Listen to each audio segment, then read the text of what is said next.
Hot off the back of our list video about the 5 best deck builders that aren't Slay the Spire, comes a discovery that may immediately outdate that video with yet another deck builder. But don't worry, our number 1 fan Gary gives it his seal of approval. Thanks, Gary.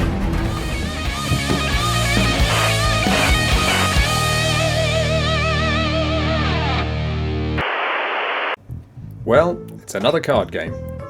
But unlike most deck builders, Dice Legends asks the question, what if cards, but also dice? To be clear, this isn't exactly a new concept in itself, but it is fertile ground for innovation, and being an indie title, it prides itself on the new ideas it does bring to the table. But firstly, if you don't know what a deck builder is, then, well, let me congratulate you on waking up from your cryo sleep. You could have picked a better year to wake up in, but otherwise hope you slept well. And secondly, deck building is a genre of game that's recently become quite popular and involves playing cards to perform various attacks or blocks, or inflicting your opponents with some sort of disease, and where the first one to die loses.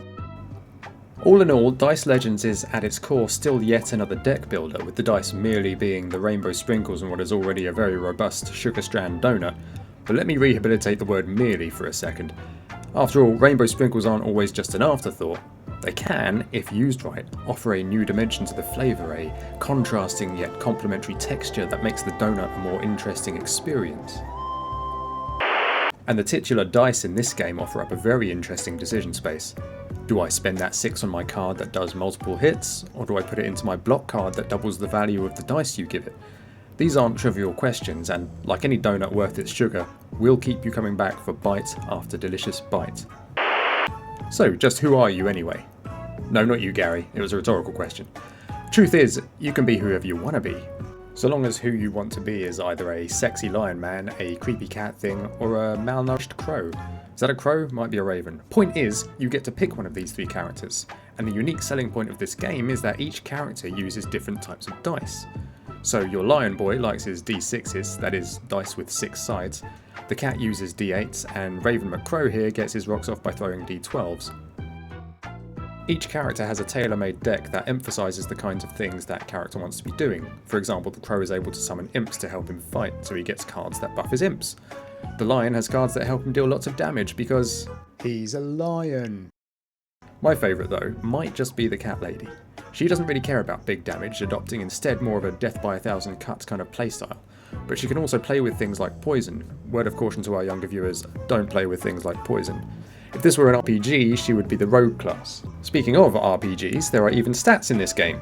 3 of them to be precise: strength, agility, and intellect, and each one gives your character some long-term benefit for investing in it. Strength gives you 1 charge for each multiple of 3 you have, and charge is a positive effect which deals 1 additional damage per charge on any given attack. Agility gives you 1 shield per 3 agility, meaning you generate X amount of shield at the end of your turn. And intellect gives you a healing bonus for when you take unblocked damage, honestly my least used stat in the game.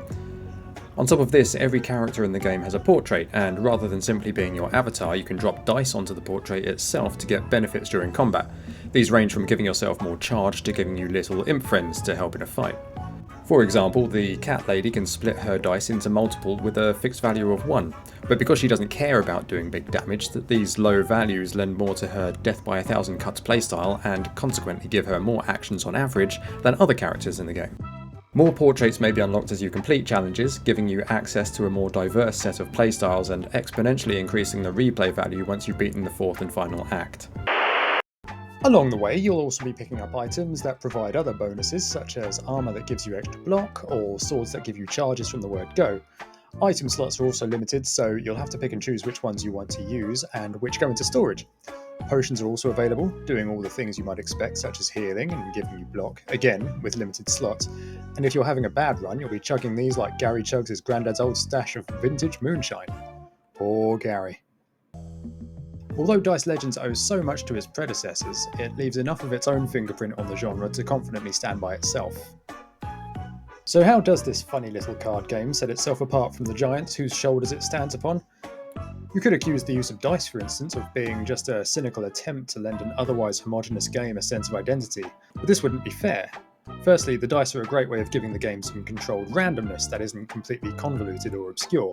We all know how dice work, we all know what the numbers mean, we know the odds of getting a particular range of numbers on any given roll. I mean, I don't know the odds, but I'm sure someone does. So yeah, Legends has got not unique mechanics per se, but certainly a unique blend of mechanics that harmonise well together, much like Gordian Quest, also mentioned in our Deck Builders list video, go watch it now. That's not to say it doesn't have problems though, and I'd like to address these problems in a segment I like to call And Another Thing.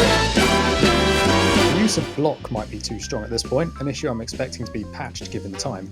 The fact is that if you just have a block heavy build, there'll come a point in battle where you're just unstoppable, and because block doesn't decay between rounds like in most deck builders, you can just keep building and building whilst chipping away at the enemy until you eventually win. It might not be the most fun way to win, but when you've spent 2 hours building your guy up, you're not going to want to let the game end with a humiliating defeat. And another thing, the tutorial leaves a lot to be desired.